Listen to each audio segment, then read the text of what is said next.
अस्सलाम वालेकुम एवरीवन। वालेकुम अस्सलाम।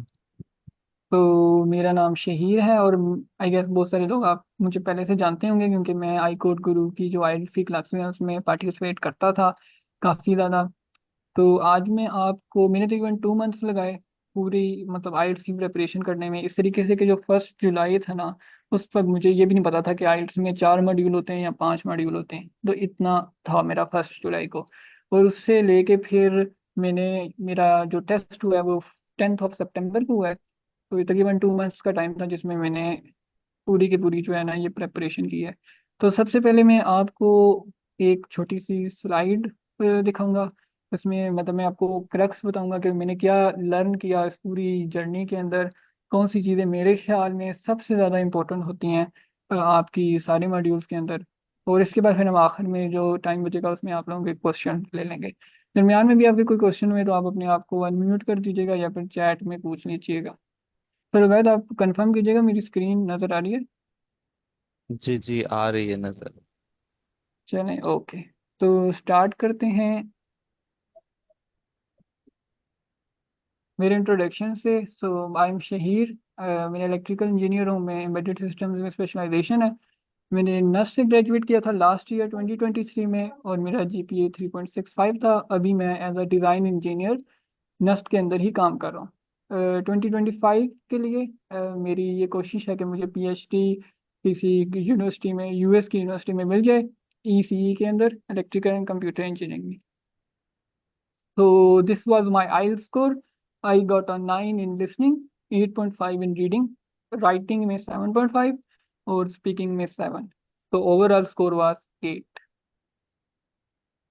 So as you all know कि हमारे IELTS में 4 मॉड्यूल्स होते हैं और and each one of them is very important.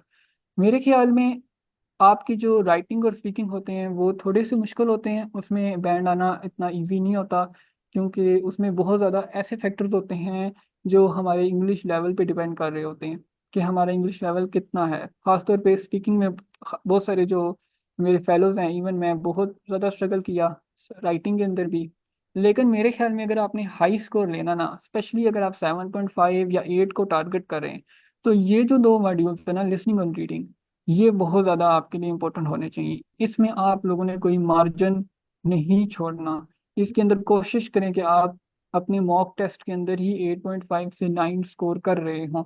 जब तक आपके जो नहीं आ रहे, आपको अपने आप को पुश करना होगा और अपने आप को 8.5 से 9 तक लेके जाना होगा, तब ही आप एक अच्छा IELTS स्कोर ले सकते हैं क्योंकि इसमें आपके थोड़े ही आने हैं। बेशक आप मतलब जितनी भी ज़्यादा प्रैक्टिस करें, ज़्यादा ज़्यादा स्पीकिंग में लोग 7.5 तक जाते हैं, राइटिंग में भी 7.5 8 तक जाते हैं, उससे आगे ही जाना मुश्किल होता है काफ़ी। क्योंकि इसमें फिर आप डिपेंड करता है कि आपकी कमांड कितनी है लैंग्वेज के ऊपर। तो पहले हम बात करते हैं लिसनिंग के बारे में। लिसनिंग जो है वो सिर्फ फोकस की गेम है। आपको जितना आपका अच्छा फोकस होगा उतने ही ज़्यादा आपका स्कोर आएगा। तो फोकस फोकस फोकस। जब आप लिसनिंग का टेस्ट कर रहे होंगे तो आपको जो आपका स्पीकर है उसको 100% कंसंट्रेशन देनी होगी। आपने कुछ और सोचना नहीं है इस दौरान, कुछ और देखना नहीं है, कोई डिस्ट्रक्शन नहीं होनी चाहिए। उसको सुने कि वो कहना क्या चाहता है और फिर साथ साथ क्वेश्चंस को सॉल्व करें। अच्छा, अब ऐसा होता है कि हर पार्ट के एंड पे आपको 1 मिनट या 30 सेकेंड्स दिए जाते हैं अपने आंसर को रिव्यू करने के लिए। स्पेशली आपका जो पार्ट 1 और पार्ट 2 होते हैं उसमें आपको थोड़ा ज़्यादा टाइम मिलता है। तो पार्ट 1 के क्वेश्चंस थोड़े इजी होते हैं, पार्ट 2 और पार्ट 3 थोड़ा मुश्किल होता है क्योंकि इसमें आपके MCQs होते हैं। तो मैं ये करता था कि मैं, अगर मुझे लेट से 1 मिनट मिला है ना, तो मैं उसमें 5 to 10 सेकेंड्स लगाता था रिव्यू करने में। ये चेक करता था कि कोई स्पेलिंग तो मैंने गलत नहीं लिख दी है क्योंकि एक ही वर्ड होता है। और इसके बाद मैं अगले जो 50 सेकेंड्स हैं या फिर 20 सेकेंड्स हैं वो मैं अगले क्वेश्चंस को समझने में लगाता था कि यार इस क्वेश्चन का मतलब क्या है, मैं क्या एक्सपेक्ट कर सकता हूँ, वो क्या बोलेगा स्पीकर। ठीक है। और इससे बहुत ज़्यादा हेल्प होती है। अगर आपने पहले क्वेश्चन को नहीं पढ़ा तो आपके लिए थोड़ा मुश्किल हो जाएगा क्वेश्चन, मतलब साथ साथ हल करना, लिसनिंग के साथ साथ हल करना थोड़ा मुश्किल हो जाएगा। इसलिए बेहतर ये है कि आप क्वेश्चंस को पहले अच्छे तरीके से पढ़ लें, खास तौर पे जो MCQ वाले क्वेश्चन हैं। अच्छा, फिर लिसनिंग बेहतर करने के लिए आप रोज का 1 घंटा डेडिकेट करें। आप अपनी टीवी कोई टीवी सीरीज देखें या कोई पॉडकास्ट देखें। अब ये मैं लॉन्ग टर्म की बात नहीं कर रहा। मैंने खुद बहुत सारे लोगों को सुना, वो कहते हैं कि आप मतलब अगर लॉन्ग टर्म में अपनी इंग्लिश बेहतर करना चाहते हैं तो आप ये करें। ये मैं आपको शॉर्ट टर्म की बात बता रहा हूँ। आप टीवी सीरीज देखें, कोई भी जो भी आपको अच्छी लगती है, या पॉडकास्ट सुने 1 घंटा, तो आपकी लिसनिंग स्किल्स एकदम से ठीक होने लग जाएंगी। इनफैक्ट आपकी 3-4 दिन के अंदर अंदर आपको लगेगा कि आपको समझ आ रही है। अब जो एक एक लफ्ज की समझ आ रही होगी जो बंदा बोल रहा होगा मॉक टेस्ट के दौरान। इसलिए आप बेशक कैप्शंस के साथ देखें, कोई ज़रूरी नहीं है कि कैप्शंस के बगैर ही देखें, लेकिन ये ज़रूर करें अगर आप लिसनिंग को बेहतर करना चाहते हैं। यहाँ पे मैंने 2 सोर्सेज लिखी हैं, ये मैं स्लाइड शेयर कर दूंगा। अगर आप लोग को जो है इस पे जाएं, इनकी वीडियोस देखें, तो आपको काफ़ी फायदा होगा। एक ये learn English with TV series है। इसमें वो एक एक वर्ड का मीनिंग बताता है, सिनोनिम्स उसके बताता है। इसी तरह स्पीकिंग इंग्लिश विद वनीसा, और ये भी काफ़ी अच्छा है जी वैद। सर मैं ये कह रहा था कि आपने लिखा है watch your favourite series podcast पर बने। सर मैं चाहूंगा कि ये आप मेंशन कर दें कि इंग्लिश में पॉडकास्ट देखनी है। ये ना स्टूडेंट्स जो है अपनी फेवरेट जो है किसी भी लैंग्वेज में देख रहे हो तो दैट विल नॉट बेनिफिट। जी जी, अपनी मतलब आपने इंग्लिश के अंदर देखनी है। ये ना हो कि आप उर्दू में देखें, उसका कोई इतना फायदा नहीं होगा। इंग्लिश में देखें, और कुछ ऐसी पॉडकास्ट हैं जो खास इंग्लिश लर्निंग के लिए बनी हुई है, कि उससे आपकी इंग्लिश लिसनिंग और इंग्लिश रीडिंग राइटिंग सब बेहतर होता है, स्पीकिंग भी बेहतर होती है। अब ये जो दो मैंने खास तौर पे, अब ये स्पीक इंग्लिश विद वनीसा जो है, यहाँ पे कुछ पॉडकास्ट होती हैं हर वीक में, आई गेस 1 या 2 आती हैं। और ये उस मतलब इनका ऑब्जेक्टिव ये होता है कि हमने जो सुनने वाला है उसकी इंग्लिश को बेहतर करना है। तो आप इस तरह की पॉडकास्ट सुने, ना कि कोई भी उठा के सुन लें। ठीक है, तो लिसनिंग के लिए ये ज़्यादा इंपॉर्टेंट चीज़ें हैं। इसके बाद हम आ जाते हैं रीडिंग के ऊपर। अच्छा, रीडिंग में ही होता है कि जो पूरा भी पैसेज होता है ना, उसमें आपके हर क्वेश्चन का आंसर 1 या 2 सेंटेंस के अंदर ही होता है।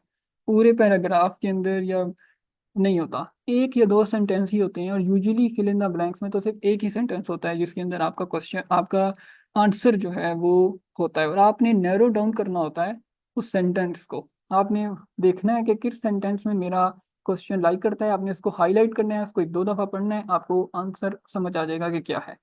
या कि आप पूरा पैसेज पढ़ें, उसको बार बार पढ़ें, उससे नहीं होगा। आप एक सेंटेंस के ऊपर लेके जाएं, उसको नैरो डाउन करें। अच्छा, फिल इन द ब्लैंक्स में जो लफ्ज आपका पैसेज के अंदर लिखा हुआ है, आपने उसी को उस ब्लैंक के अंदर लिखना है। आपने अपनी तरफ से कुछ भी नहीं लिखना। फॉर एग्जाम्पल, अभी मैं रिसेंटली एक मैंने टेस्ट किया था, तो उसमें पैसेज के अंदर लिखा था साउदर्न, राइट। और जो फिल इन द ब्लैंक थी ना, उसमें मैं मॉक टेस्ट करा था, मैंने उसमें साउथ लिख दिया, क्योंकि मुझे लग रहा था कि साउथ ज़्यादा सेंस मेकर है फिल इन द ब्लैंक के अंदर, साउदर्न की बजाय। वो मेरा गलत हो गया। ठीक है, तो जो भी लफ्ज लिखा उसकी कोई और फॉर्म नहीं लिखनी, उसको प्लूरल नहीं बनाना, अगर प्लूरल है तो उसको सिंगुलर नहीं बनाना। जो भी लिखा हुआ है एग्जैक्ट, बल्कि अगर कॉपी पेस्ट का ऑप्शन है तो बस कॉपी पेस्ट करके आप वहीं ब्लैंक में डाल दें। ठीक है। अच्छा, ट्रू फॉल्स नॉट गिवन जो होते हैं, उसमें आपको पहले स्टेटमेंट पढ़नी पड़ती है काफ़ी केयरफुली, 1 से 2 दफ़ा आप उसको पढ़ें, समझें कि वो क्या कह रहे हैं। मे भी आप उसको बेशक अपनी उर्दू में ट्रांसलेट कर लें दिमाग में, ताकि आपको समझ आ जाए कि वो बोलना क्या चाह रहे हैं। और इसके बाद इसमें भी जो है ना, आपका एक ही सेंटेंस के अंदर आंसर होता है यूजुअली। TFNG के अंदर भी आपका एक ही सेंटेंस होता है पैसेज में, जिसके अंदर उस एक स्टेटमेंट का आंसर होता है। और यूजुअली सिनोनिम्स और एंटोनिम्स यूज हुए होते हैं। ठीक है, पहले थोड़ा सा अजान की ब्रेक कर लेते हैं। अजान हो रही है यहाँ पे। ठीक है।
अच्छा। अच्छा, तो सिनोनिम्स और मतलब रीडिंग के अंदर ना ज़्यादा गेम इसकी होती है, जैसे मैंने लिसनिंग में बताया ना कि लिसनिंग में होती है फोकस की गेम, जितना फोकस बेहतर होगा उतना। और रीडिंग में सिनोनिम इंटोनिम्स की गेम होती है सारी। यूजुअली स्टेटमेंट के अंदर जो आपका जो क्वेश्चन होगा ना, उसके अंदर जो चीज़ लिखी होगी ना, जो वर्ड्स यूज हुए होंगे, उनके सिनोनिम्स यूज हुए होंगे पैसेज के अंदर, आपने वो सिनोनिम्स ढूंढने हैं। ठीक है। और जब आपको सिनोनिम मिल जाएंगे ना, तो आपको आंसर भी मिल जाएगा साथ ही। तो आपको इसमें थोड़ा सा बेहतर होना पड़ेगा। आपको पता होना चाहिए कि सिनोनिम्स एक वर्ड के क्या हैं। फॉर एग्जांपल आज एक बंदे ने मुझे किया था मैसेज, और वो उनसे एक गलत हो गया। अब उसमें लिखा हुआ था स्टेटमेंट में यंग वर्ड, और जो पैराग्राफ था उसमें लिखा हुआ था चाइल्डहुड। अब ये दोनों सिनोनिम्स थे, तो इस तरह के सिनोनिम्स आपको ढूंढने पड़ेंगे और आप फौरन आपको आंसर मिल जाएगा। अच्छा, ये तो आपके fill in the blanks on TF-NG का था। जो मैच द हेडिंग और ये है ना इंफॉर्मेशन कंटेनिंग क्वेश्चन, जिसमें आपको लिखा होता है कि इसमें पैराग्राफ में कौन सी मतलब किस पैराग्राफ में कौन सी इंफॉर्मेशन होती है, वो थोड़े से डिफरेंट होते हैं। उसमें आपको हर पैसेज को पढ़ना पड़ता है। ठीक है। और मैं यूजुअली ये करता था कि मैं पहला पैसेज पढ़ता था, पहले मैं स्टेटमेंट्स नहीं पढ़ता था। पहले मैं पहला पैसेज का जो पहला वो है पैराग्राफ, उसको मैं पढ़ता था अच्छे मतलब केयरफुली पढ़ता था। उसका मीनिंग समझने की कोशिश करता था कि आखिर वो कहना क्या चाहता है। और फिर उसका कंटेंट जो है ना, वो मैं हर हेडिंग के साथ मैच करने की कोशिश करता था। जिसके साथ सबसे ज़्यादा मैच करी होती थी, मैं उसको वहाँ पे कर देता था। कभी कभार ऐसा होता था कि एक हेडिंग होती थी, बल्कि एक होता था पैराग्राफ और दो तीन हेडिंग उसके ऊपर आ रही होती थी, फिट बैठ रही होती थी। तो फिर मैं उसको दूसरी दफ़ा पढ़ लेता था उस पैसेज को, क्योंकि फिर इसी तरह कुछ वर्ड अंदर यूज हुए होते हैं जिससे आपको पता चल जाता है कि अच्छा ये वाली हेडिंग इसके ऊपर फिट बैठती है।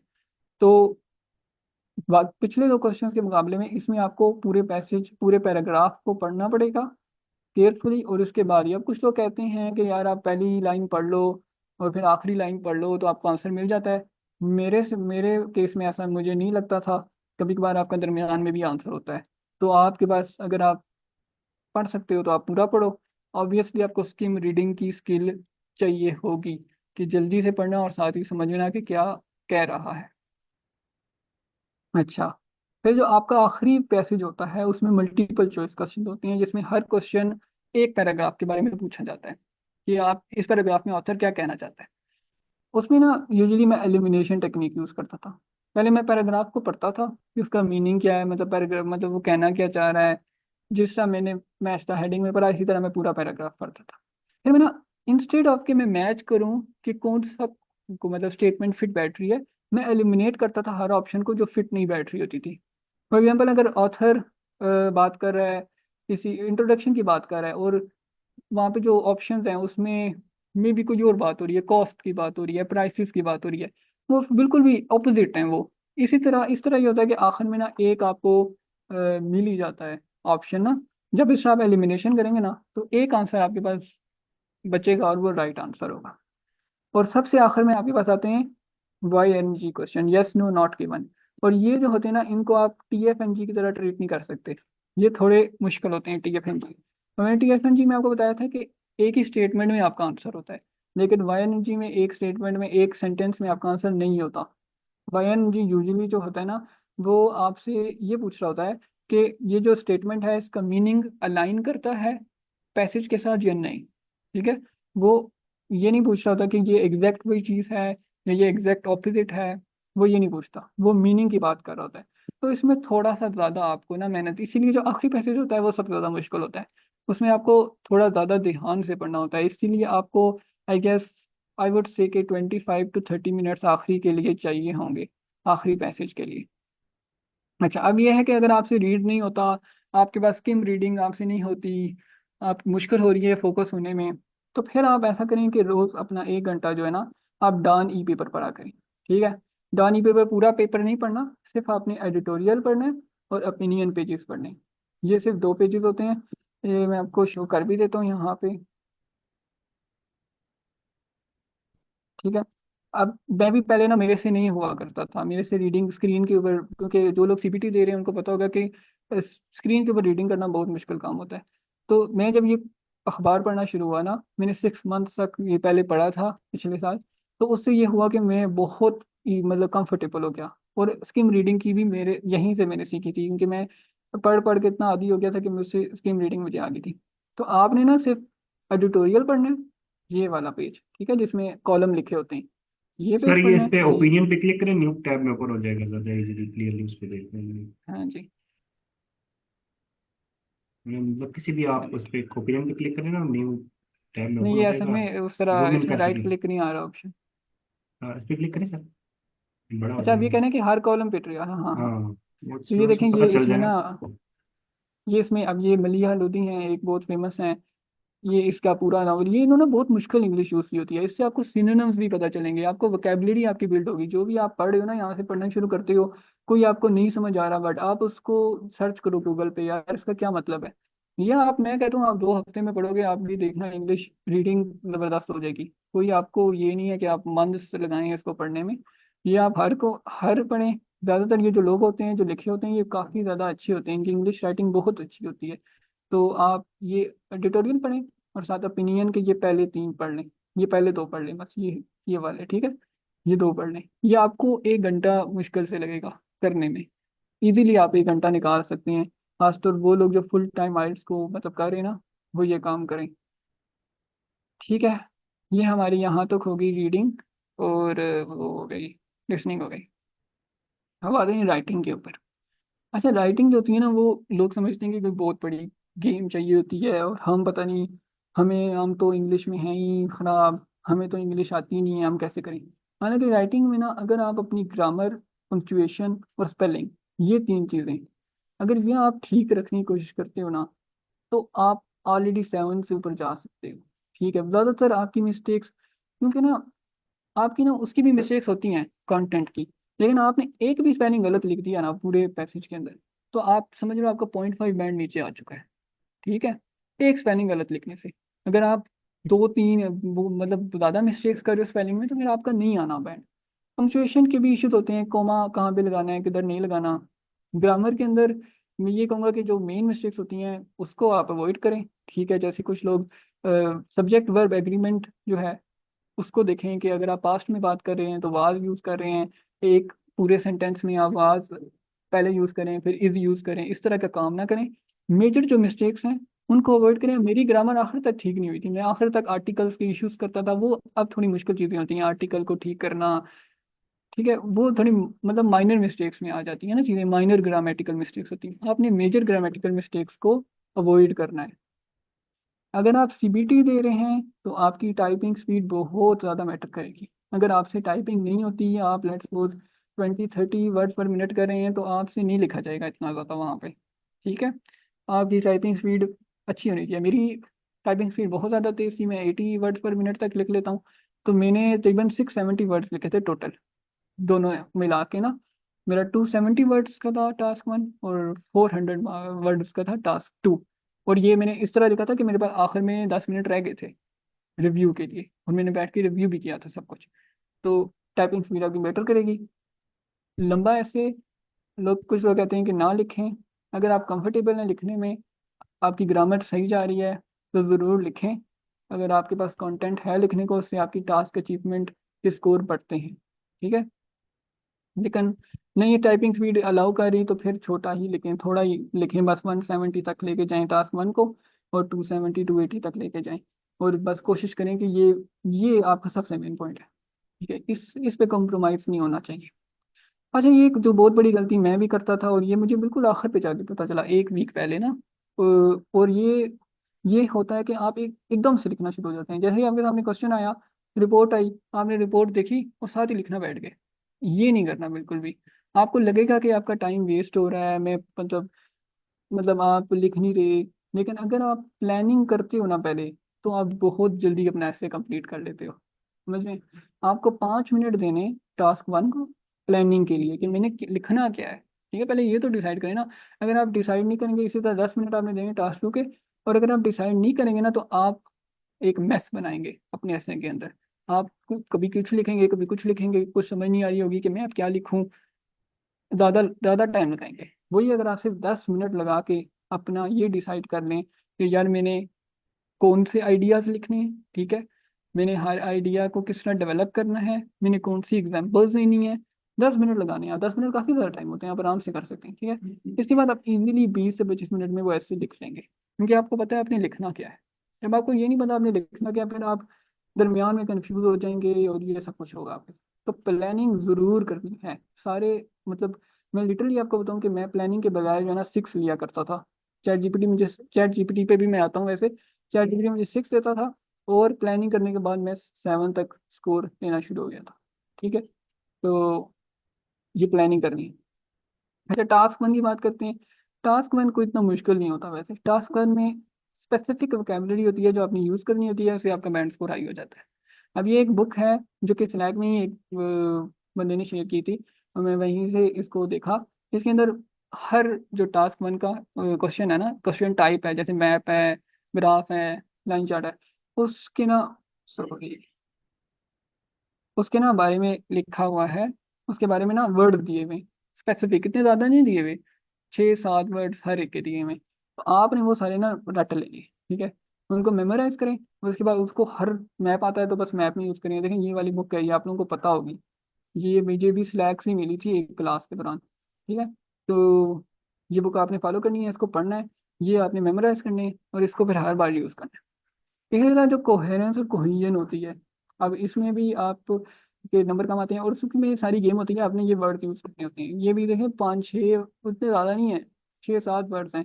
और ये आप बस हर सेंटेंस के दरमियान में या शुरू में आप किसी तरीके से इनको ऐड करने की कोशिश करें। अगर अगले सेंटेंस का मीनिंग पिछले से अलाइन हो रहा है, सिमिलरली लिख दिया, moreover, to begin with, furthermore, however, meanwhile, in addition, ये सारे वर्ड्स आप लिखेंगे, देखना आपका एक बैंड स्कोर ऊपर चला जाएगा अपनी कोहेरेंस और कोहेजन के अंदर। अच्छा। अच्छा, राइटिंग टास्क में सबसे बड़ी गलती जो मैं करता था वो ये कि मैं आइडियाज ना थ्रो करता था एग्जामिनर की तरफ। मतलब एक आइडिया को मैंने पहले, लेट्स सपोज मैं बात कर रहा हूँ ना इंटरनेट की, मैं कहूँगा इंटरनेट के बड़े फायदे हैं, इंटरनेट ने लेट्स से ऑनलाइन कर दिया सब कुछ, लोगों को जाना नहीं पड़ता। साथ ही दूसरा आइडिया ले आऊँगा कि जी इंटरनेट से अब हम मतलब सेफ्टी आ गई या ये हो गया। इस तरह आपने नहीं करना है, इससे आपको नंबर नहीं मिलेंगे। आपने हर पैराग्राफ में सिर्फ एक आइडिया को डिस्कस करना है। बेशक आपके पास ढेरों आइडिया हो, लेकिन आपने उठाना सिर्फ एक आइडिया है हर पैराग्राफ के लिए। अब दो भी कर सकते हैं, लेकिन मैं आपको रिकमेंड करूंगा कि आप एक ही आइडिया लें। पहले उस आइडिया की स्टेटमेंट लिखें कि ये आइडिया ये है, फिर उसको एक्सप्लेन करें थोड़ा सा, और फिर आखिर में एक एग्जाम्पल दे दें। अब मेरा जो टेस्ट था टास्क 2, उसमें इंटरनेट के फायदे के बारे में बात हुई थी। मैंने भी ऐसे किया कि मैंने पहले पैराग्राफ में बात की थी, मतलब कि शॉपिंग की बात की थी, कि शॉपिंग पहले लोग जो होते थे अर्बन रूरल एरिया में, वो उनके पास मार्केट्स नहीं होती थी, एक्सेसिबल नहीं थी। वो आइडिया स्टेट किया, फिर एग्जांपल दी, फिर पाकिस्तान के एक रूरल एरिया की एग्जांपल दी थी कि यहाँ पे लोग पहले इतनी ज़्यादा चीज़ें इनके पास नहीं होती थी। अब चूंकि दराज आ गया, ये सब आ गया, तो लोगों के पास एक्सेस आ गई, ठीक है, चीज़ों की। तो हमेशा आपने अपने आंसर को डेवलप करना है, थ्रो नहीं करना। अच्छा, फिर आपने ये बड़ी गलती करती हैं लोग, आपने ना अपना ओवरव्यू और कंक्लूजन बहुत क्लियरली आपने ना लिखना है। ठीक है, कुछ लोग ऐसा करते हैं कि पहले पैराग्राफ जो होता है ना उसमें इंट्रोडक्शन और ओवरव्यू को एक ही पैराग्राफ बना के लिख देते हैं। तो इससे आपके टास्क अचीवमेंट के मार्क्स कम हो जाएंगे। आपने बेशक आपका इंट्रोडक्शन एक लाइन का हो, उसको एक अलग पैराग्राफ लिखें, ओवरव्यू अलग लिखें, और हमेशा ओवरऑल यूज करें, ताकि एग्जामिनर को पता चल जाए कि ये ओवरव्यू का पैराग्राफ है। ठीक है, इसी तरह कंक्लूजन में भी हमेशा इन कंक्लूजन या टू कंक्लूड स्टार्ट में लिखें। ठीक है, ये आपने, ये मतलब एक सिंपल सी चीज़ है, लेकिन इससे बहुत फर्क पड़ेगा। इसके बाद आपने ये चैट जीपीटी, एक चैट जीपीटी है जो नॉर्मल चैट जीपीटी है, ठीक है, वो आपको एक जैसे स्कोर ही देता है, 6.5 देता है हमेशा। ये एक चैट जीपीटी है, ये आपका, ये चैट जीपीटी जो है ना, ये ये एक अच्छा चैट जीपीटी है। ये आपको मिलेगा ये वाला जो ChatGPT, IELTS writing English and language learning के अंदर। ठीक है, ये आपको एक्सप्लोर जीपीटीज आ रहा होता है, फिर यहाँ साइड पे, साइड बार पे एक्सप्लोर जीपीटीज आता है। आप उस पर क्लिक करेंगे तो ये, आप इसको सर्च करेंगे ना, तो ये आ जाएगा आपके सामने। फ्री ऑफ कॉस्ट है, कोई इसमें भी ऐसी चीज़ नहीं है। आप अपनी असेसमेंट इससे करवाएं, और इसको कहें कि ये आपको मतलब ये आपको असेस करे। ये असेस भी बहुत अच्छा करता है, ये बताता है एक एक चीज़। अच्छा, एक और काम जो मैं करता था, जो ज़रा सा कुछ लोगों को लगता है ये स्टूपिड काम है, लेकिन उससे मुझे ना बहुत ज़्यादा फायदा हुआ था। वो ये कि जब मैं अपने एक मैं मॉक टेस्ट करूंगा ना, फिर मॉक टेस्ट करने के बाद मैं चैट जीपीटी को भेजूंगा। ये जो चैट जीपीटी है ये वाला, ठीक है, इसको भेजूंगा, इसको कहूंगा मेरे असेसमेंट करके दो। वो असेसमेंट करेगा, वो एक एक चीज़ बताएगा, यार यहाँ पे ये होना चाहिए था, ये होना चाहिए था, ये होना चाहिए था, आपने ये गलती की। फिर मैं क्या करता हूँ, मैं चैट जीपीटी को वो कहता हूँ कि आप मुझे बैंड 9 मॉडल आंसर दो। ठीक है, इसी क्वेश्चन का मुझे बैंड 9 आंसर दो।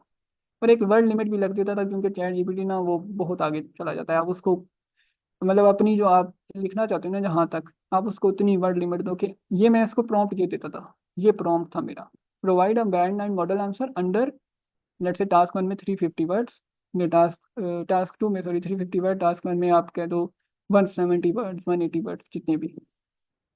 मैं क्या करता था कि एक वर्ड डॉक्यूमेंट ओपन करता था, उसको टाइप करता था उसको देख के, मतलब सामने मेरे लिखा हुआ है, उसको देख के मैं टाइप कर रहा होता था। इससे ये हुआ कि एक वीक के बाद ना मैं खुद वैसे ही लिखना शुरू हो गया, अनकॉन्शियसली। मेरे माइंड ने खुद ब खुद पैटर्न बनाए, क्योंकि मैं देख के उससे लिखता था, साथ समझ रहा होता था कि अच्छा ये ऐसे, यहाँ पे ये होना चाहिए था, यहाँ पे ऐसे लिखा हुआ है या मॉडल आंसर के अंदर। तो मैं खुद भी वैसे ही लिखना शुरू हो गया, वही लिंकिंग वर्ड्स यूज करना शुरू हो गया, वही वोकेबलरी यूज करना शुरू हो गया। तो ये एक है। हाँ जी उवैद। ये सर, मैं इसमें ये चीज़ ऐड करना चाहूँगा कि मैंने भी इसी तरीके से किया था राइटिंग टास्क वन के लिए, कि मैं बस मैं टेस्ट की वीडियोस देखता था, पहले समझता था, और अगर मेरे हिम्मत हो, एनर्जी हो, तो मैं खुद से लिखने की कोशिश करता था। नहीं तो मैं सिर्फ सिंपली ये कर देता था कि एक साइड पे टैब में ओपन करके जो उसने टास्क लिखा है उसको मैं टाइप कर लिया करता था। लेकिन ये कि फिर राइटिंग टास्कों में मैंने थोड़ा सा किया कि मेरे पास टाइम कम रह गया था, मैंने इतनी नहीं की। तो ये एक अच्छी अल्टरनेटिव दी है कि आप राइटिंग टास्क वन और टू की इस तरीके से प्रैक्टिस भी कर सकते हैं। दैट वाज जी, वेरी लेकिन रियली हेल्पफुल। आपने ये कोशिश करनी है कि आपने खुद मॉक टेस्ट जरूर देना है। और सिर्फ इसके ऊपर ये एग्जैक्टली। एडिशनल टिप्स हैं, ये वो टिप्स हैं जो आपने मॉक टेस्ट के साथ साथ करनी है। मॉक टेस्ट की जो इम्पोर्टेंस है ना, वो बिल्कुल भी इनसे मतलब इनसे पूरी नहीं की जा सकती कि आप कहें कि मैं बस रोज टाइप कर देता हूँ मेरा खुद ही ठीक हो जाएगा। नहीं नहीं नहीं, आपने रोज मॉडल आंसर करना है, मतलब मॉक टेस्ट करना है, और फिर उसके बाद उसको एनालाइज करना है। जी शफक। सर है ना, ये मॉडल आंसर जनरेट करने के लिए हम टास्क टू में तो हम एज इट इज हम क्वेश्चन लिख सकते हैं तो हमें वो मॉडल आंसर मिल जाता है। लेकिन टास्क वन का हम कैसे करें, क्योंकि उसमें तो हमारे पास पिक्चर में होता है ना क्वेश्चन सब, मतलब क्वेश्चन तो लिखा होता है लेकिन मटेरियल जो कंप्लीट जो इन्फॉर्मेशन होती है वो तो पिक्चर की फॉर्म में होती है। तो उसको हम किस तरीके से मतलब है ना जीपीटी को दें। अच्छा अच्छा। अच्छा, चैट जीपीटी 4 ओ जो है ना, जो न्यू आया है, और ये भी वैसे उसी का है। इसके अंदर ना आपके पास रोज की 2 इमेजेस भेजने की वो होती है, आपको इजाजत होती है कि आप रोज 2 इमेजेस भेज सकते हैं इसके अंदर, फ्री के अंदर। तो आप ऐसा करें, आप उसकी इमेज लें, उसका स्क्रीनशॉट लें, उसको आप भेजें चैट जीपीटी को, और फिर साथ अपना अपना जो रिस्पॉन्स है वो भेज दें, और साथ उसको कहें मेरा असेस कर दो। इसके सर मैं बाद जब सर मैं इसमें ऐड जी करना चाहूँगा कि इसके अलावा क्लॉड जो है ना, वो उसको अगर आप यूज़ करें तो वो more than two images, 3 to 4 ज़्यादा इमेजेस आपको वो दे देता है। लेकिन वो उतना अच्छा फिर नहीं है चैट जीपीटी वाले लेवल पे नहीं। लेकिन ये कि वो काम भी आप कर सकते हैं, क्लॉड भी यूज़ कर सकते हैं जी। अगर आप 2 दिन की लिमिट एक्सीड कर चुके हैं। अब ये है कि आपने रोज के वैसे एक ही मॉक टेस्ट करना होता है, उससे ज़्यादा तो आप करेंगे तो आप बर्न आउट हो जाएंगे। तो एक मॉक टेस्ट के अंदर 2 ही इमेजेस हैं, जो आपने टास्क 1 की और टास्क 2 की लेनी है। तो वो दो इस तरीके से पूरी हो जाती हैं, मतलब मुझे तो नहीं इशू आया कभी कि हो। तो इस वजह से ना आप इस तरीके से ये काम कर सकते हैं। इसके बाद ओके। हम चलते हैं स्पीकिंग में। अच्छा, स्पीकिंग जो है सबसे मुश्किल मॉड्यूल मुझे लगता था, लेकिन सबसे ज़्यादा इंटरेस्टिंग भी था। अगर आप लोग ऐसे हैं जो कि like बहुत ज़्यादा बातें करने वाले हैं, आपको बहुत बातें करने का बहुत शौक है, तो स्पीकिंग मॉड्यूल की प्रिपरेशन आपको सबसे ज़्यादा मज़े की लगेगी। लेकिन ये सबसे मुश्किल भी है, और ये इसको डेवलप करने में थोड़ा टाइम लगता है। ठीक है, इतनी जल्दी ये डेवलप होती नहीं है, इसमें आपको काफ़ी प्रैक्टिस करनी पड़ेगी। और स्पीकिंग की game practice practice practice. Speaking सिर्फ और सिर्फ प्रैक्टिस का नाम है, कंसिस्टेंसी का नाम है। आप एक दिन भी, लेट्स सपोज आप 2 महीने से बात कर रहे हैं, ठीक है, और अगर आप अंदर 1 या 2 दिन ऑफ ले लेते हैं, तो आपकी स्पीकिंग आप भूल जाएंगे इंग्लिश कैसे बोलते हैं। ठीक है, तो आपने बिल्कुल एक दिन भी मिस नहीं करना। आपने रोज तक, मैं तो कहूँगा अगर आप फुल टाइम आइल्स के स्टूडेंट्स हैं, आप 3 to 4 आवर्स रोज के लगाएं और आप रोज इंग्लिश बोलें।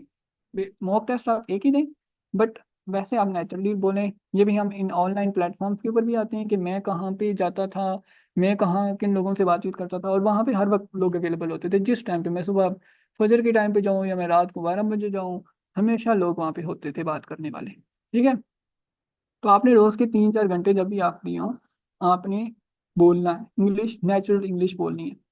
रोज का एक मॉक टेस्ट जरूर करना है, और कोशिश करें कि आपका मॉक टेस्ट कैम्ब्रिज से हो, क्योंकि आपका जो टेस्ट होगा वो भी हूबहू कैम्ब्रिज जैसा ही होगा। इवन जो आपका एग्जामिनर होगा वो बिल्कुल वैसे ही क्वेश्चन पूछ रहा होगा जैसे मॉक टेस्ट में लोग आपसे पूछते हैं। आप कोशिश करें कि स्पीकिंग पार्टनर एक ढूंढ लें जो सीरियस और कमिटेड हो, ताकि आप रोज एक ही टाइम पे फिर मतलब 1 घंटा उस बंदे के साथ लगाएं और आप जो है क्या कहते हैं मॉक टेस्ट करें। वो बंदा आपको फीडबैक दे, लेकिन आप अपने आप को रिस्ट्रिक्ट ना करें सिर्फ उस बंदे के साथ। आप उस बंदे के साथ सिर्फ 1 घंटा लगाएं, बाकी अब आपके पास 2 से 3 घंटे जो और है ना, वो आप बाकी लोगों से बातचीत करें और कैजुअल बातचीत करें वैसे ही, ताकि आपका दिमाग जो है ना वो इंग्लिश में सोचना शुरू कर दे। और जब आप स्पीकिंग करेंगे ना रोज 3-4 घंटे साथ, आप लिसनिंग भी कर रहे हैं, आप सुन भी रहे हैं टीवी से, आप लिटरली आपको यूँ लगेगा कि आप पाकिस्तान में रह ही नहीं रहे, आप कहीं बाहर रह रहे हो जहाँ इंग्लिश चल रही है। और इस तरीके से आपका माइंड खुद ब खुद 1-2 हफ्ते में ट्रेन हो जाएगा। ठीक है, और आपको उर्दू में सोचने की जरूरत नहीं पड़ेगी, आप इंग्लिश में सोचोगे। इसमें एक जोक मैं बता दूं आप लोगों को वैसे काफी वो नाइव जोक है। वो ये कि मैं जब स्टार्ट की ना 1 वीक में, तो मैं पूरा पूरा दिन बैठ के करता था, लिसनिंग भी रीडिंग सब कुछ करता था। और मेरा माइंड इतना ज्यादा इंग्लिश में ट्रेन हो गया था कि मैं सुबह सवेरे फजर के वक्त मेरे फादर आके मुझे उठाते थे ना, तो मेरे फादर मुझे उठाते थे, मैं उन्हें कहता था yes yes I will wake up तो वो उन्होंने बड़ा जोक इस पे बनाया कि यार ये बंदा सोते हुए भी इंग्लिश बोलता है। ठीक है, तो आपने ना अपने ब्रेन को इतना ज्यादा ट्रेन करना है। अच्छा, फिर आपने यूं ही नहीं बोलना, आपने ना अपने रिस्पॉन्सेज को थोड़ा स्ट्रक्चर करना है। अब पार्ट 1 में आपने 20 से 25 सेकंड से ज़्यादा नहीं जाना, अपने आंसर्स को शॉर्ट रखना है। हमेशा कोशिश करें कि एक स्टार्टिंग लाइन बोलें, फिर अगली 2-3 लाइनें में थोड़ी सी एक्सप्लेनेशन दें, और आखिर में एक कंक्लूडिंग सेंटेंस भी बोलें। बहुत सारे लोग ऐसे करते हैं, शुरू तो वो बड़े धड़ल्ले से करते हैं, वो बड़े पैशनेट होकर बोलना शुरू करते हैं, अब दरमियान में पहुंचते हैं ना, फिर उन्हें कंफ्यूज हो जाते हैं कि अब यार हम बोलें क्या इसके बाद। ठीक है, तो हमेशा एक लिमिट में रह के बोलें, जितनी आपकी मतलब कैपेसिटी है उस हिसाब से बोलें। स्टार्टिंग अच्छी सी लाइन बोलें, फिर उसको एक्सप्लेन करें, और फिर आखिर में कंक्लूड कर दें। ठीक है, और पार्ट 2 में आपने एक स्टोरी बनानी है, ताकि आप 2 मिनट तक आराम से बोल सकें। चाहे कोई भी क्वेश्चन आए, आपको एक स्टोरी बनानी है। आपने उस टॉपिक से रिलेटेड कोई एक स्टोरी, इमेजिनरी स्टोरी होनी चाहिए, असल हो जैसी भी हो, आपने बनानी है। फॉर एग्जाम्पल वो आपसे काइंड पर्सन का पूछ लेता है, आप उसके ऊपर एक स्टोरी बनाएं। अब जो भी सवाल आपको, कोई किसी बिल्डिंग के बारे में पूछ रहा है, आप उसके ऊपर एक स्टोरी बनाने की कोशिश करेंगे, मैं वहाँ गया, वहाँ ये हुआ, बड़ी अच्छी बिल्डिंग थी, अंदर से ऐसी थी, हम शॉपिंग पे गए, ये हुआ, इस तरह की स्टोरी। और आप बड़े आराम से 2 मिनट क्या 5 मिनट बोलेंगे। तो लेकिन आप 2 मिनट का जो मार्क है ना, वो आप, मैंने इसमें देखा है बहुत सारे लोग इसमें करते हैं, सफर करते हैं, वो 1 मिनट के बाद उन्हें समझ नहीं आती हम क्या बोलें, क्योंकि हम तो ऑलरेडी बोल चुके हैं। तो इस तरीके से आप 2 मिनट्स मार्क आराम से पूरे कर लेंगे। आपका वोकेबलरी होगी, आप अपनी स्टोरी बता रहे होंगे, एग्जामिनर भी इंटरेस्ट ले रहा होगा कि यार ये बंदा अच्छी बात कर रहा है, स्टोरी बता रहा है। ठीक है, पार्ट 3 में थोड़ा सा ज़्यादा बोलना होता है, पार्ट 1 की ऑपोजिट। आपको 40 सेकंड से 1 मिनट तक बोलना होता है। इसमें ये गेम होती है कि अपनी एग्जांपल्स देनी होती हैं, जितनी ज़्यादा एग्जांपल्स दे सकते हैं दें, वो अपनी लाइफ से दें, ज़रा से भी रिलेट करिए उसको, उसको साथ एग्जांपल देने की कोशिश करें। ठीक है, जितनी अच्छी एग्जांपल्स देंगे उतनी ज़्यादा जो है ना डेप्थ ऐड होगी आपकी उसके अंदर, आपके रिस्पॉन्स के अंदर। ठीक है, नेचुरली स्पीक करें, अपने आप को फॉर्मल बनाने की कोशिश ना करें, क्योंकि जो आपका टेस्ट होगा वो इनफॉर्मल सेमी फॉर्मल सेटिंग के अंदर होगा। तो अगर आप कोई जोक्स भी डाल देते हैं, कोई इंटरेस्टिंग फ्रेजेस बोल रहे हैं, इसमें कोई वो नहीं है, मसला नहीं है, तो आप बोल सकते हैं, वो इसमें आपके नंबर नहीं कटेंगे। ठीक है, अच्छा, हर बार ना खास तौर पर स्पीकिंग पार्ट 3 में आप कोशिश करें कि स्टार्ट में 1 या 2 लाइनें, हर रिस्पॉन्स के स्टार्ट में ना 1 या 2 लाइनें डालें, ताकि आपको थोड़ा टाइम मिल जाएगा यार मैंने बोलना क्या है। फॉर एग्जाम्पल अभी एक मेरा ये होता था कि अगर कोई मुझसे पूछता ना कि इस चीज़ के बेनिफिट्स क्या हैं, तो मैं स्टार्ट में वो बोल दूंगा कि आल दो इसके बड़े बेनिफिट्स भी हैं, ड्रॉबैक्स भी हैं, लेकिन इसके बेनिफिट्स ज़्यादा हैं, और इस तरह की एक लाइन मतलब ना बना के बोल दूंगा। तो जिसका भी क्वेश्चन पूछता था, कि कुछ होते हैं रिस्पॉन्सिव जिसमें आप कहते हैं yes let me think, that is an interesting question, वो I have never thought about it. इस तरह के रिस्पॉन्सिव आप 1-2 क्वेश्चंस के लिए रखें, सारों में इस तरह ना बोलें, क्योंकि एग्जामिनर को पता चल जाएगा कि आप जो हैं वो उसके साथ गेम डालने की कोशिश कर रहे हैं। लेकिन बाकी में ना आप एक जनरल सी स्टेटमेंट बोलें उस क्वेश्चन से रिलेटेड ही।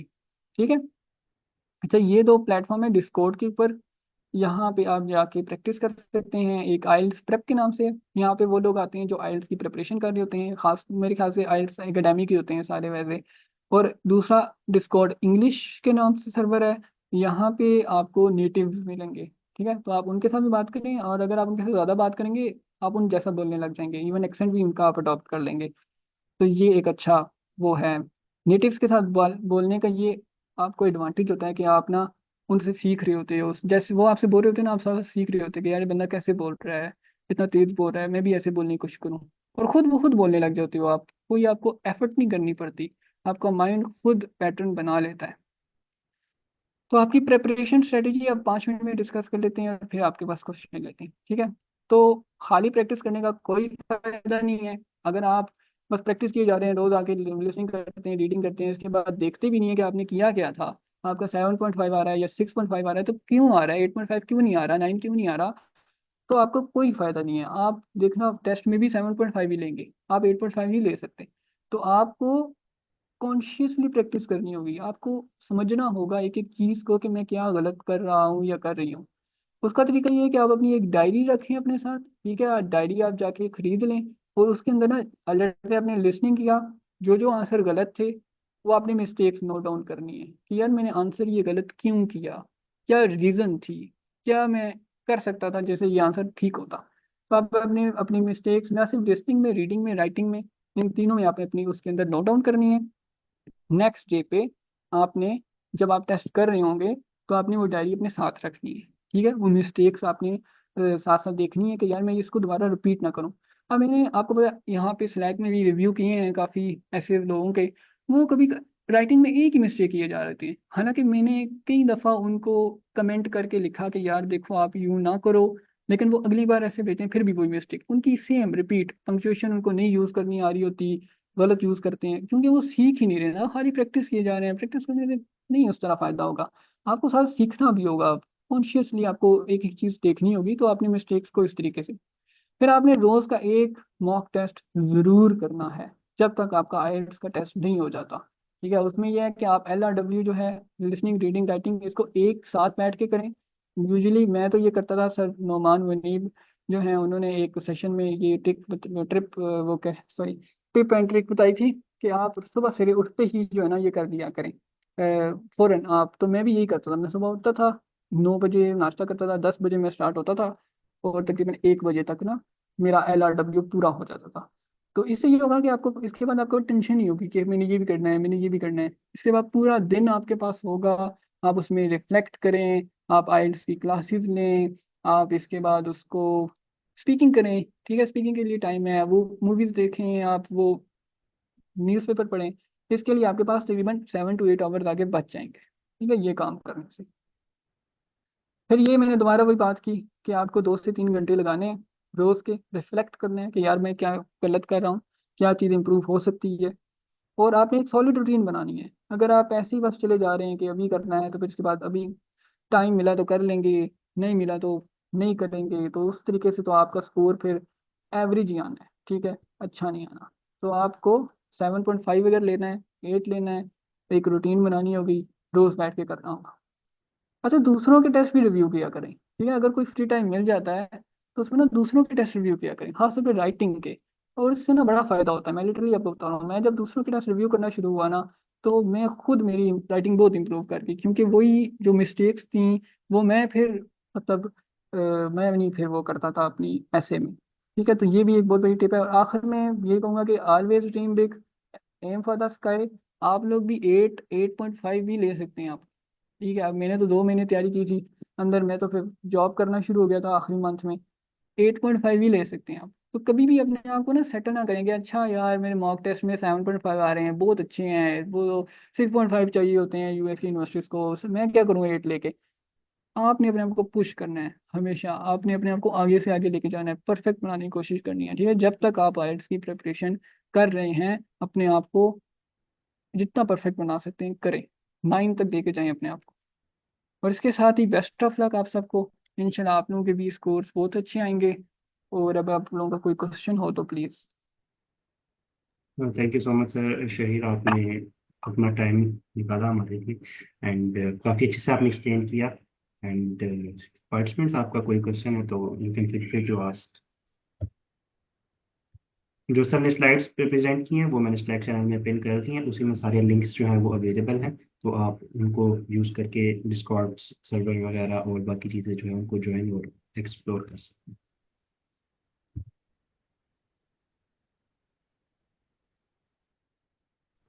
जी अस्सलाम वालेकुम। अच्छा सर, जैसे कि आपने बताया कि लिसनिंग रीडिंग राइटिंग जो है वो आप एक फ्लो में करें, तो इवन दो कि मेरी मतलब वो डाइट भी हेल्दी है, बट मैं ना मतलब जब लिसनिंग करता हूँ फिर जब रीडिंग पे आता हूँ ना, तो उसके जो पैसेज थ्री में जो एमसीक्यू रह जाते हैं, तो उसमें एनर्जी लेवल काफी लो होता है। फिर बस ये होता है कि यार चलो भगाओ भगाओ बस। तो फिर राइटिंग जो है वो जरा थोड़ी देर बाद करता हूँ। तो इसकी क्या आप रिकमेंड करेंगे इसके लिए? मतलब मैंने सर आइल्स बुक कर लिया है, सर कोई शहीद, तकरीबन मैं 10 आंसर डेज कर दूं में। उसका? हाँ जी जरूर। सर शहीद ने जैसे मेंशन किया कि आप सुबह फर्स्ट टाइम जो उठ के जो पहला काम आपने ये करना है कि नाश्ता किया, उसके बाद आपने कोई और काम करने से पहले आप जो है ना आइल्स लेके बैठ जाए। तो ये है कि आहिस्ता आहिस्ता जो है ना आपका स्टेमिना बिल्डअप हो जाएगा। तो ये बस आपका जो है ना वो स्टेमिना बिल्डअप नहीं हुआ हुआ, तो इसलिए वजह से आपको राइट जिस जब आप रीडिंग में आते हैं तो आपको थोड़ी फ्रस्ट्रेशन होती है आपको। तो ये चीज़ तो उसी चीज़ से कवर हो गई। ये मैं यहाँ से एक बात इनको कहूँगा कि यार आप लोग में से जो लोग जिम कभी गए हों या कभी को एक्सपीरियंस हुआ जाने का, वो अब पहले दिन जो बंदा जाता है ना उससे तो वो 5 किलो वाला भी नहीं उठाया जाता। वो उसका स्टेमिना नहीं होता वो, बिल्कुल ना आखिर पे उसका ये हालत होती है कि मरने वाली हालत हो चुकी होती है, ठीक है। लेकिन जब आप 1 महीना जाते हो ना 2 महीना जाते हो, उसके बाद आप देखते हो कि वही बंदा जो होता है ना वो 10 किलो उठा रहा होता है, और उसके अंदर स्टेमिना भी होता है, वो बिल्कुल सही जा रहा होता है। तो ये भी इसमें भी यही है, आप ये तो आपका प्रैक्टिस के साथ स्टेमिना आपका बिल्ड होता जाएगा, और आप आस्ता आस्ता आपको नहीं थकन होगी फिर। दूसरा सर चैट में क्वेश्चन है कि how to make a routine. मैं इस पे ये कहूँगा कि आप जो है ना अपने घर वालों को अल्लाह हाफिज़ बोल के दरवाज़ा बंद करके अपने कमरे में बैठ जाएं। और जब तक आपकी ना आइल्स की तैयारी ना, मतलब आपने अपना LRW नहीं कर लिया, लिसनिंग रीडिंग और राइटिंग की प्रैक्टिस नहीं करी, तब तक अपने कमरे से बाहर ना आए। तो इस तरीके से आपकी बन जाएगी। बाकी सर शहीद आप इसमें क्या कहना चाहिए, रूटीन किस तरीके जी से मैं करना तो यही कहूँगा कि आपको ये तो काम आपको खुद ही करना होगा कि आप किस तरीके से एक सॉलिड रूटीन बना सकते हैं, और अपने ना एक एक मिनट को ना रिकॉर्ड करें। ठीक है, आपको पता है मैं ना 1 साल पहले, उससे पहले मुझे इस चीज़ का नहीं पता था, 1 साल पहले मैं एक सिलिकॉन वैली कंपनी थी वहाँ पे मैंने काम किया था ना। बहुत ज़्यादा वर्कोहॉलिक लोग थे, बहुत सही काम कराते थे, आपसे 12 12 घंटे काम कराते थे। वहां पे ये था कि आपने एक एक मिनट को रिकॉर्ड करना होता था अपने, कि आप क्या कर रहे हो इस मिनट के अंदर। उन्होंने गूगल शीट बनाई होती थी हर घंटे की, किस घंटे में आपने क्या किया है। तो मैं कहूँगा कि आप भी इस तरीके से करो अपना, मतलब गूगल शीट बना लो, या फिर कोई भी बहुत सारी एप्स भी होती हैं वो भी आप यूज़ करो, और फिर पूरा दिन रिकॉर्ड करो। इस तरीके से ही आप एक अच्छी रूटीन बना सकते हो। अच्छा, ये नूर कह रही हैं कि जी स्टार्ट में ही मॉक टेस्ट फुल करना चाहिए। अच्छा नूर, इसमें मैंने बताऊँ क्या किया था कि मैंने ना सबसे पहले अपने आप को, मैं डायरेक्ट मॉक टेस्ट पे नहीं किया था जब मैंने आइल्स की तैयारी शुरू की थी ना जुलाई, 1 जुलाई से।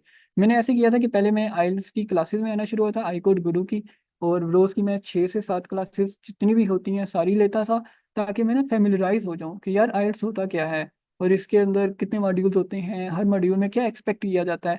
और मैंने तकरीबन 10 15 दिन क्लासें ली, मुझे एक एक चीज़ का पता चल गया आइल्स का, और उसके बाद फिर मैंने मॉक टेस्ट शुरू किए। ठीक है, और फिर पूरे पूरे मॉक टेस्ट करने हैं, हर मॉड्यूल से नहीं शुरू करने हैं आपने। और जी ये जो सर। क्लासेस होती हैं इसमें भी मॉक टेस्ट हो रहे होते हैं, इससे फिर आप दूसरों के साथ करोगे तो आपको एक एक चीज़ का पता चलेगा कि आपने कौन सी टेक्निक्स यूज़ करनी है, क्या करना है। ये सर मैं इसमें फर्दर ऐड करना चाहूँगा कि आप फेमिलराइज करने के बाद ना आप स्टार्ट कर दें, लेकिन कोशिश करें कि जितना जल्दी आप आइट से फेमिलराइज हो जाए, आपको हर चीज़ का डिटेल में पता चल जाए, तो आप शुरू कर दें। तो मैंने भी एक ये मिस्टेक की थी कि मैं पूरा महीना जो है ना अपने आप को फेमिलराइज ही करता रहा, और उसके बाद फिर जब मैं, मेरा जो टारगेट था कि मैं अगस्त में दे दूँ, तो मैं उसको अचीव नहीं कर पाया, मुझे जो है डिले करना पड़ा। तो ये है कि आप जो है ना जैसे ही आप फेमिलराइज हो जाए उसके बाद आप शुरू कर दें अपनी।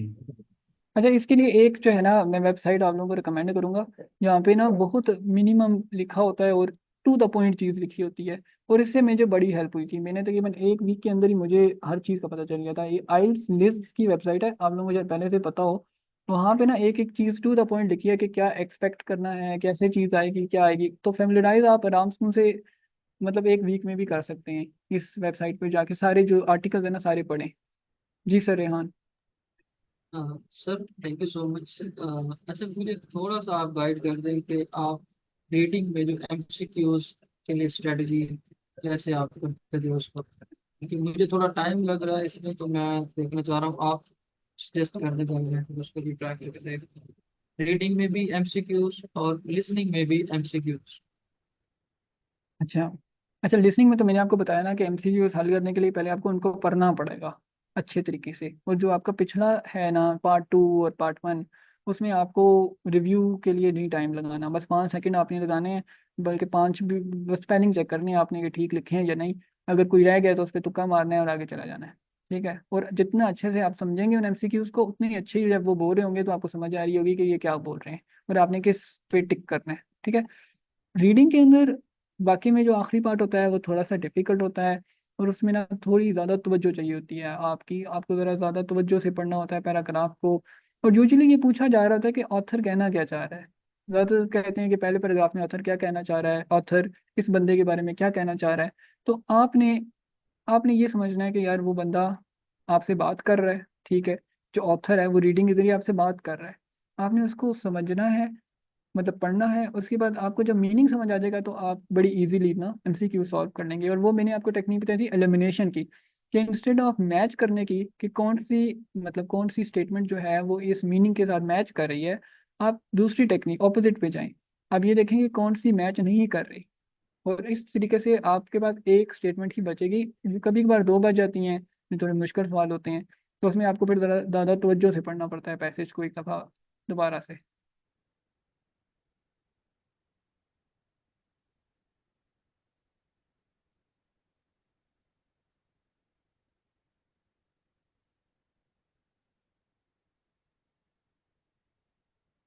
अच्छा, हारिस खान कह रहे हैं कि जी मैं 6 से 6.5 ले रहा हूँ और मैं इम्प्रूव कैसे करूँ। अच्छा हारिस, इसमें ना मैंने वही आपको बात बताई कि आपको ना सबसे पहले एक वर्ड में मिस नहीं करना जो बंदा बोल रहा है। आपको एक एक वर्ड उसका सुनना है। अगर आपको ये लग रहा है ना कि यार मेरे से खुद ब खुद मिस हो रही हैं चीज़ें, मुझे समझ नहीं आ रही बोल क्या रहा है, बहुत तेज़ बोल रहा है या उसका एक्सेंट ऐसा है कि मुझे नहीं समझ आ रही, फिर आपको साथ टीवी सीरीज देखने की ज़रूरत है, ताकि फिर आपको समझ आना शुरू हो जाएगी कि इंग्लिश बोली कैसे जाती है। ठीक है। और अगर आपको समझ आ रही है एक एक लफ्ज़ और फिर भी आपका इतना स्कोर आ रहा है, तो उसमें फिर ये है कि आपको ना, मतलब आप अभी भी शायद फोकस नहीं कर पा रहे, या फिर आपने पहले क्वेश्चंस को ठीक तरीके से नहीं पढ़ा, आप सिमल्टेनियसली उनको सॉल्व नहीं कर पा रहे, आप अंदर मिस कर जाते हो आंसर्स, और मिस कर जाते हो तो फिर आप अगले 2-3 भी मिस कर जाते हो। ठीक है, ये एक चीज़ है। तो सर मैं एक छोटी सी यहाँ पे ना एक एग्जांपल देना चाहूँगा कि बचपन में हम सभी ने टॉम एंड जेरी कार्टून देखे हैं, तो कुछ लोग तभी भी देखते हैं मेरे जैसे। तो उसमें ये होता है कि जब जब वो टॉम जो है वो जेरी को पकड़ रहा होता है ना, तो वो डिफरेंट, हर बार जो है ना वो एक नई टेक्निक लगाता है, कभी क्या चीज़ ले आता है, कभी कोई मशीन से उसको अटैक करता है, कभी कुछ करने की कोशिश करता है। तो हर बार वो एक जो है ना नई चीज़ जो है वो कर रहा होता है। लेकिन अगर टॉम यही करे कि जो उसने एक चीज की है उसको थोड़ा सा इम्प्रूव कर ले, तो वो जो है वो ज्यादा जल्दी उसको पकड़ सकता है।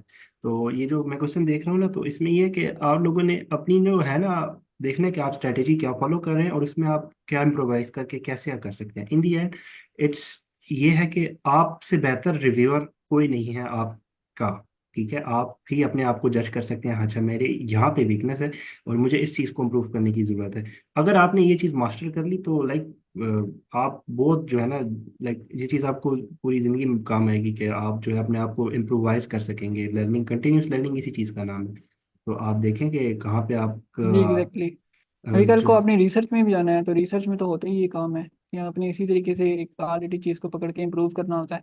अच्छा, नेक्स्ट क्वेश्चन में वो पूछ रही है कि आप राइटिंग के बारे में बताएं, मैं बहुत ब्लैंक होती हूँ क्या लिखूं, और मैं जो है वो कैप को इम्प्रूव करूँ या ग्रामर को। मैं आपको कहूँगा कि आप ग्रामर को इम्प्रूव करें, वो कैप की बजाय ग्रामर पे फोकस रखें। कोई बुक भी अगर बहुत ही खराब ग्रामर है, समझ ही नहीं आ रही कैसे सेंटेंस टेंसेस क्या होते हैं या वो क्या होता है, वो फिर आप बुक पढ़ लें कोई ग्रामर की, या यूट्यूब पे वीडियोस देख लें। और ब्लैंक जो है आपको आइडिया नहीं आ रहे, वो आप फिर वही ना डॉन का ई पेपर पढ़ें। उसमें ऑलमोस्ट आप उसको एक वीक पढ़ेंगे तो आपको सारी बड़ी बड़ी जो चीज़ें हैं ना, बड़े बड़े जो टॉपिक्स हैं उनके बारे में खुद ही नॉलेज हो जाएगा। फॉर एग्जांपल क्या ही टॉपिक्स होते हैं, क्लाइमेट चेंज होता है, इकोनॉमी होती है, ये सारी चीज़ें ऑलरेडी डॉन में कवर हो रही होती हैं, वो करंट अफेयर्स पे बात कर रहे होते हैं, तो आपको आइडिया हो जाएगा मैंने लिखना क्या है। ठीक है। अच्छा, ये मैम का जी। क्वेश्चन है कि व्हाट यू सजेस्ट, एक सेकंड मैम, शफा का आपका क्वेश्चन हम लेते हैं। What you suggest about IELTS registration, should a person process by IDP और ब्रिटिश काउंसिल। मैम, जो भी आपके घर से नियरेस्ट सेंटर है ना, उसमें आप सेलेक्ट कर लें। और अभी ये है कि लास्ट मंथ ब्रिटिश काउंसिल का की सेल चल रही थी, उन्होंने 10% का डिस्काउंट दिया हुआ था, और इस मंथ जो है वो आईडीपी ने डिस्काउंट दिया हुआ है। तो अगर आपने इस मंथ रजिस्टर करना है तो आप आईडीपी को देख सकती हैं। और इसमें काफ़ी सारी चीज़ें हैं, आपने प्रोज एंड कॉन्स देखने। इन दी एंड दोनों का जो वो है, मार्किंग क्राइटेरिया दोनों का सेम है, दोनों जो है वो कोई डिफरेंस नहीं करते। दोनों का जो इन्वायरमेंट है एक जैसा होता है। Equipment, staff behaviour, each and everything जो है वो कोई इसमें डिफरेंस नहीं है। तो whichever is nearest to your home and whichever is offering you less amount of fees, तो go for it. Yes ma'am Shafaq, you can ask your question. Sir पहले मैं ना लिसनिंग में ये करती थी कि मतलब अगर वन गो में अगर मेरा सही नहीं हुआ ना, अगर मेरा बैंड कम आ रहा है, तो फिर मैं ना कुछ देर के बाद मैं दोबारा अटेम्प्ट करती थी उसी टेस्ट को, और फिर मेरा टेस्ट मतलब फिर मेरा स्कोर सही आता था।